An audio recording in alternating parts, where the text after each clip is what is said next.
오늘 성경 우리 읽은 이 본문 보면 사도행전 16장에 보면 사도 바울의 제2차 전도여행, 약 지금으로 말하면 AD 50년에서 52년 동안에 전도 여행을 하던 2차 전도 여행에 있었던 사건과 상황을 기록하고 있습니다.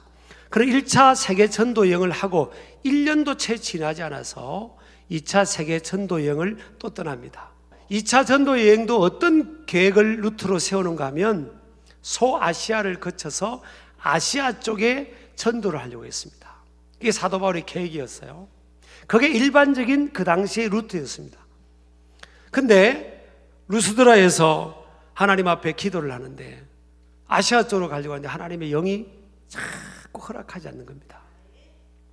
여러분, 사도 바울은 영의 사람이고 성령의 사람이기 때문에 이 하나님의 성령의 역사에 대한 영적 감지력이 있어요.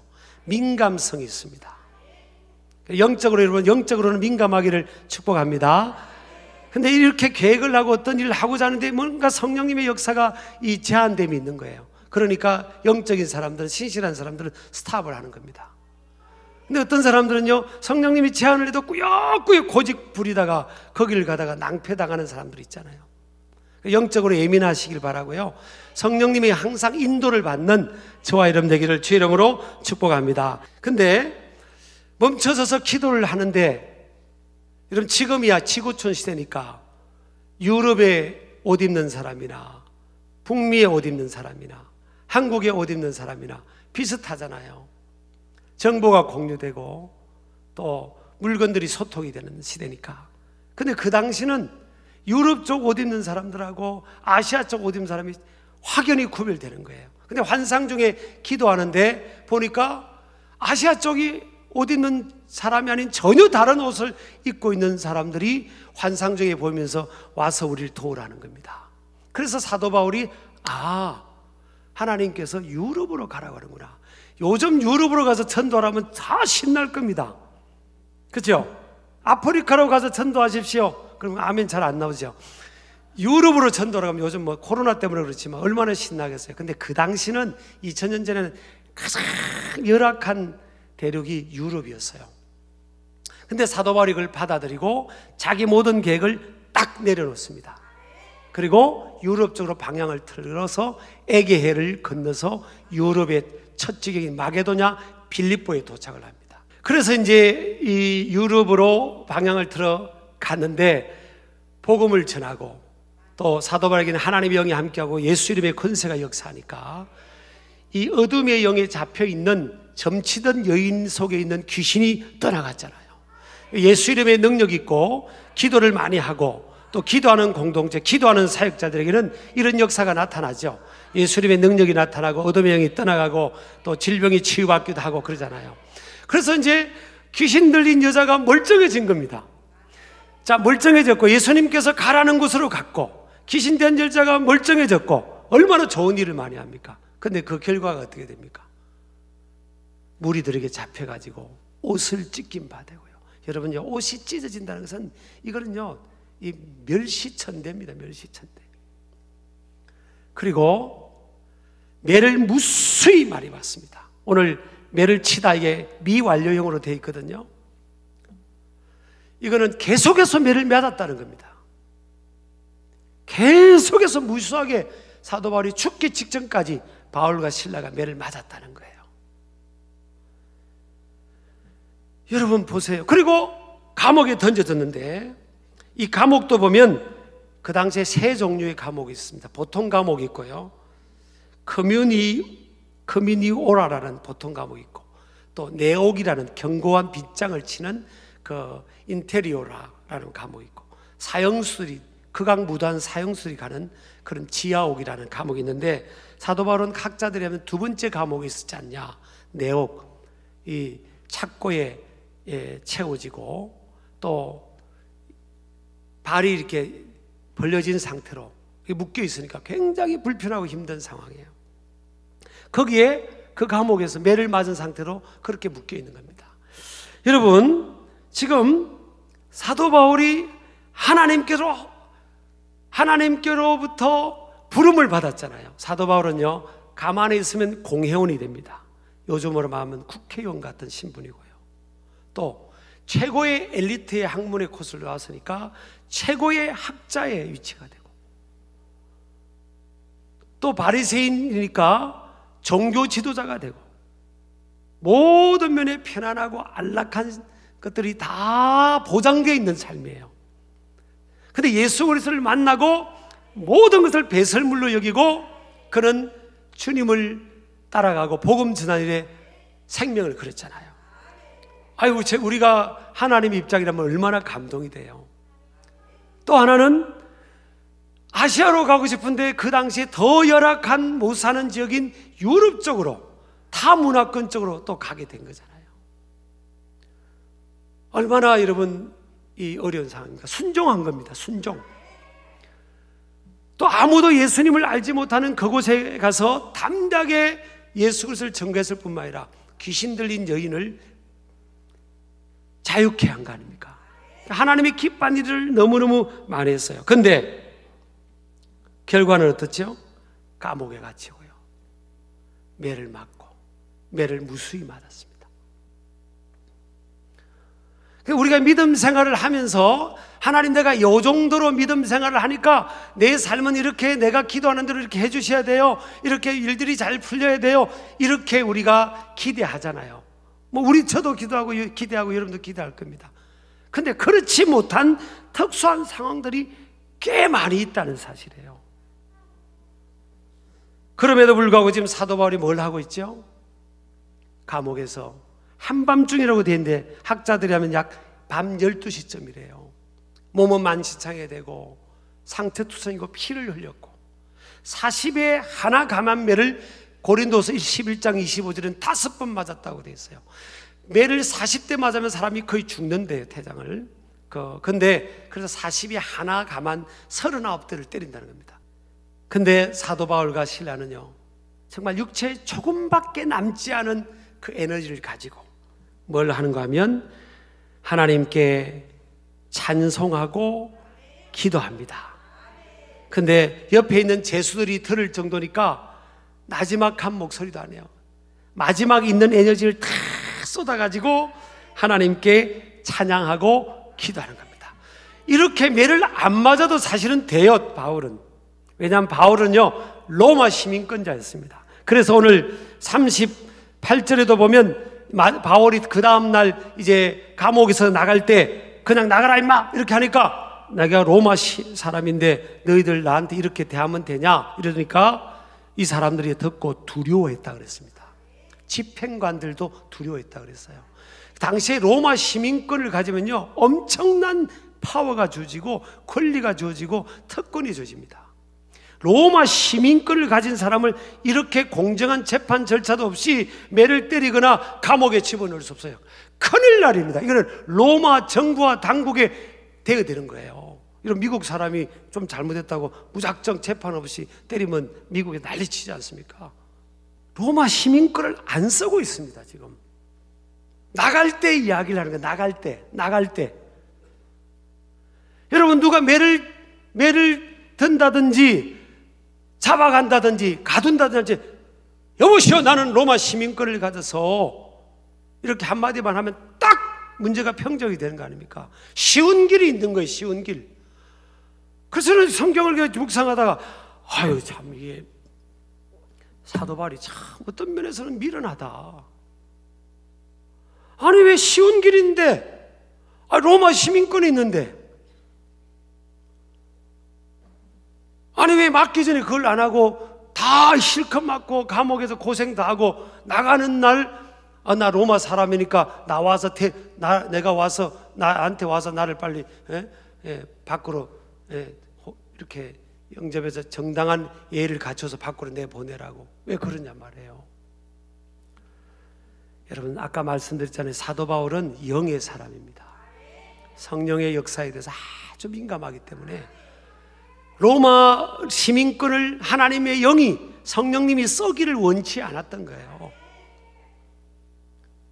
여러분, 아무리 우리가 예를 들어서 돈이 많든지 어떤 사회적 포지션이 있다 하더라도 우리가 믿음의 사람이고 영의 사람이면요, 어떤 사람에게 있어서 나 돈 많아서 나 돈 많다니까?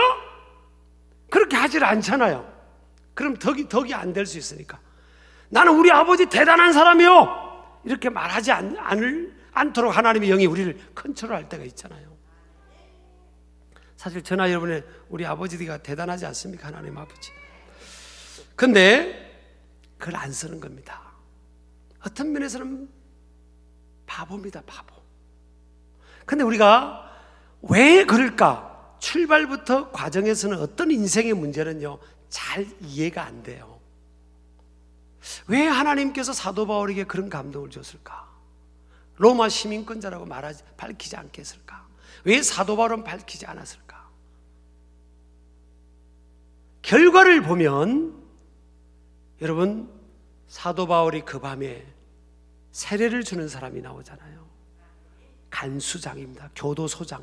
교도소장과 그 가족이 사도 바울을 통해 역사하는 그걸 살아계신 하나님의 능력을 보고 교도소장이 무릎을 꿇지 않습니까? 그리고 그 가족 전체가 회심을 합니다. 그래서 유럽의 첫 교회가 빌립보 교회라는 유럽의 첫 교회가 생겨지는 겁니다. 사도 바울이 매를 실컷 맞고 감옥의 고생을 실컷 하고 그렇게 하고 탄생한 교회가 빌립보 교회입니다. 저는 어떤 때는 그런 생각이 듭니다. 왜 하나님은 쉽게 하지 않지? 하나님은 전능하신데, 하나님은 능력이 많으신데, 사도 바울도 심리적으로 그렇게 생각할 수 있어요.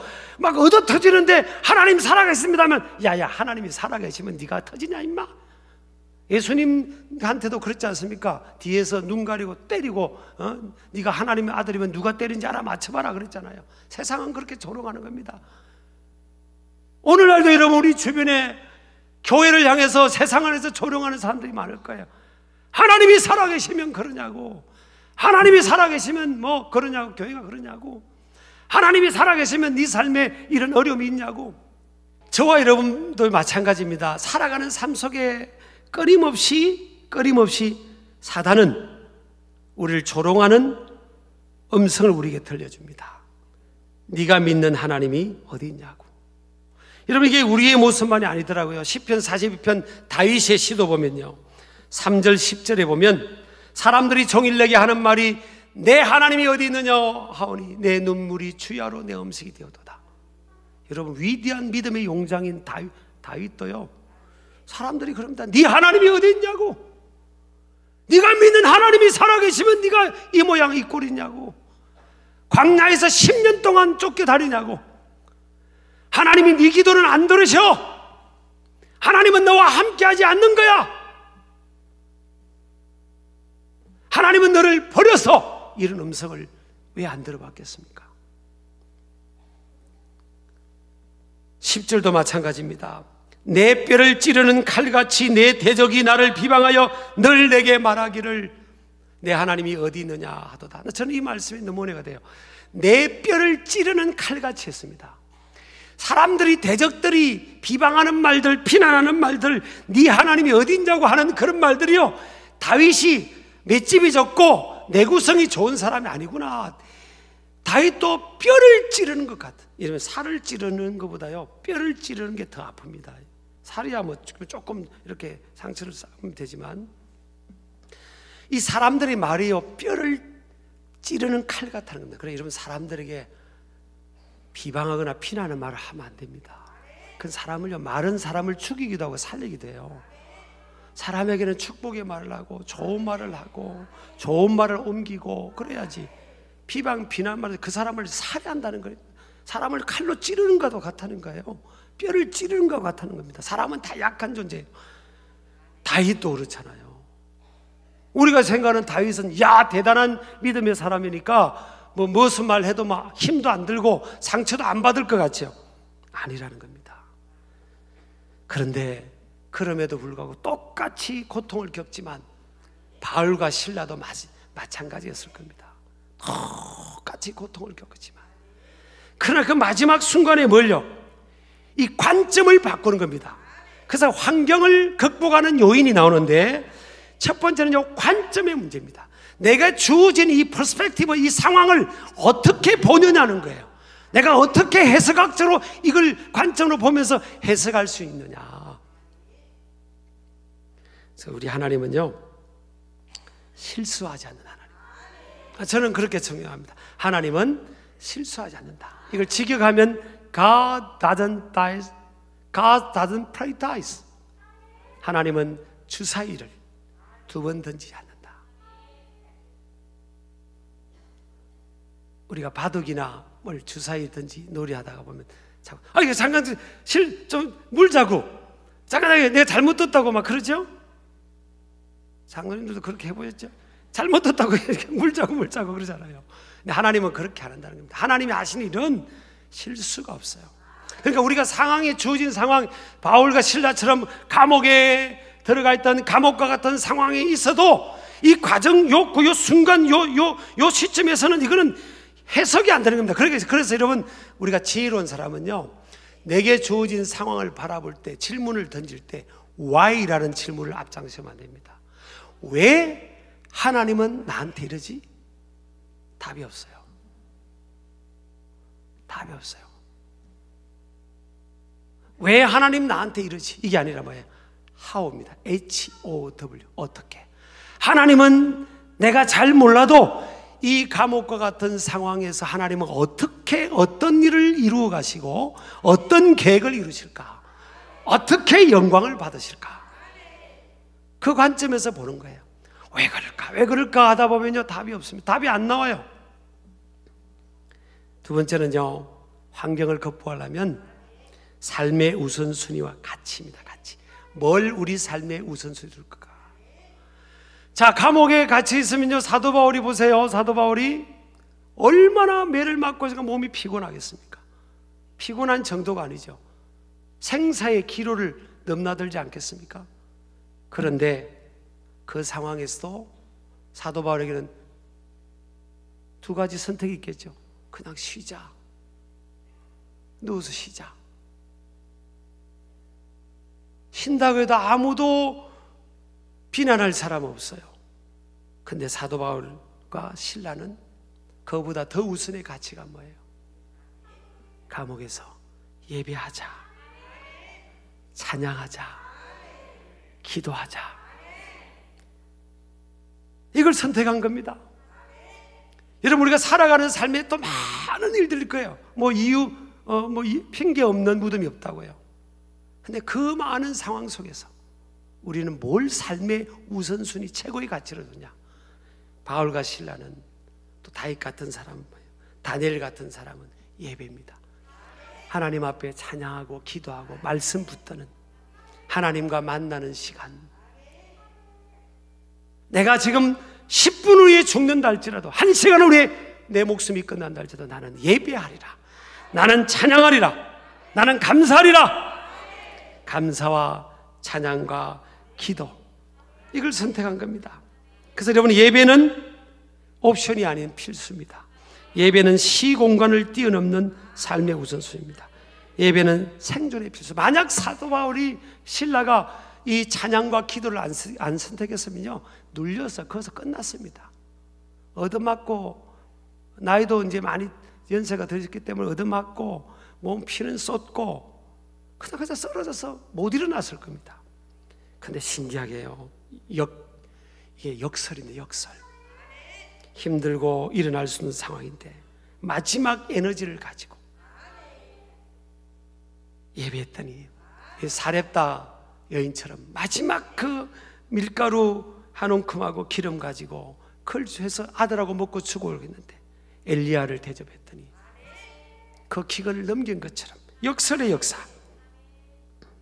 그래서 예배는 생존의 필수고요, 진정한 예배가 있는 곳에 임재하시는 하나님이다.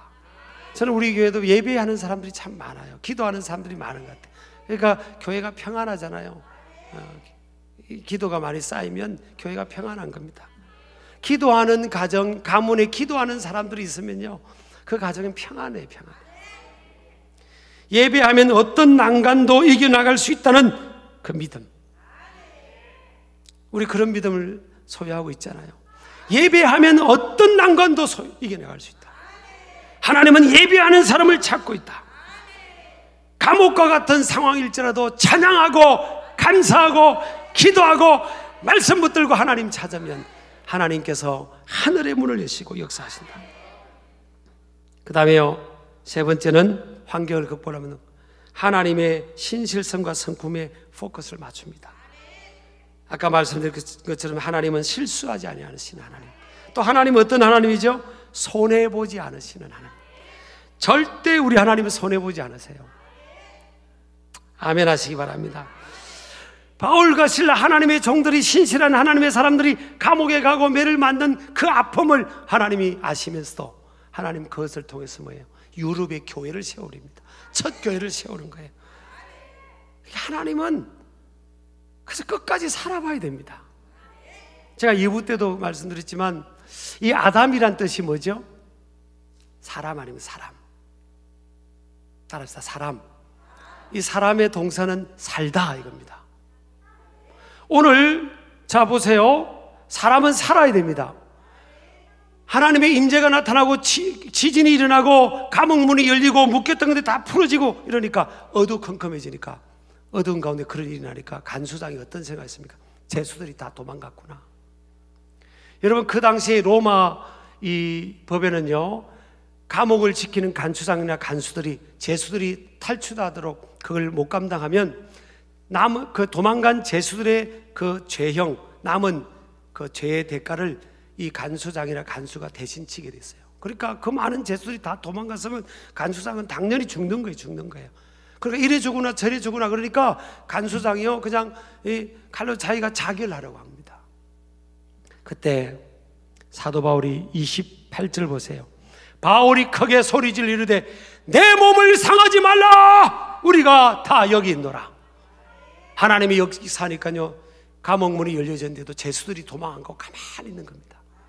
하나님의 강력한 임재 앞에 사람이 딱 굳어버리는 겁니다. 저는 그런 체험 집회하다 그런 걸 많이 봤어요. 제가 집회할 때도 그런 일도 있었고. 근데 그래서 분명히 이제 이해가 됩니다, 이 상황을. 그러니까 자결을 하려고 하다가 내 몸을 상하지 말라 그랬잖아요. 이 상하다, 이 상하지, 이 말은요 헬라로 보면 카콘이라는 단어입니다. 팝콘이 아니고 카콘이에요. 나쁜, 악한 이런 뜻입니다. 자기 몸을 상하는 것은 나쁜 겁니다. 성경은 그렇게 말하고 있어요. 바울 사도 입을 통해서. 그러니까 여러분, 아무리 어려워도 극단적인 선택하면 안 됩니다. 정서적으로는 이해를 합니다. 너무 얼마나 어려우면 그럴까? 근데 그건 나쁜 겁니다. 왜 이렇게 아멘 안 하세요? 전 청소년 집회할 때도 다 가르칩니다. 절대 죽지 마라. 이놈들아, 엄마 아빠비 살았나도 이렇게 그래도 하나님 의지하고 이만큼 되는데 이놈들 절대 죽지 마라. 네, 그럽니다. 사람은요 절대 죽으면 안 되는 존재예요. 아담이 살다 아닙니까? 그러니까 사람은 결국 살려놓고 봐야 됩니다. 죽어가는 사람도 사람은 살려놓고 봐야지 그쪽으로 우리가 힘을 쏟아야 되는 겁니다. 우리 아멘 하시기 바랍니다. 그래서 우리 교회도 올해 좀 부족하지만 지역사회를 어떻게든 같이 살려보자고 재래시장도 그렇게 한 게 그게 하나님이 원하시는 방향이기 때문에 앞으로 또 그렇게 할 겁니다. 크리스마스 때도 그렇게 하고. 여러분, 절대 살다 보면요 좋은 일이 있습니다. 왜냐? 하나님은 좋으셔요. 하나님은 사랑이시고 좋으시기 때문에. 그래서 끝까지 살아야 됩니다. 누가 죽으라고 막 그렇게 해도 끝까지 사람은 살아야 됩니다. 그리고 사람은 살려놓고 봐야 돼요. 자, 이 간수장이 죽으려고 했는데 살았잖아요. 좋은 일이 있지 않습니까? 그리고 하나님의 자녀가 되고 그 집안 식구가 다 예수님 믿고 빌립보 교회, 유럽의 첫 교회 개척자가 되고요. 제가 볼 때는 뭐 나중에 그 교회 빌립보 교회 장로님쯤 안 됐겠습니까? 옆 사람 인사합시다. 끝까지 살다 보면 좋은 일이 일어납니다.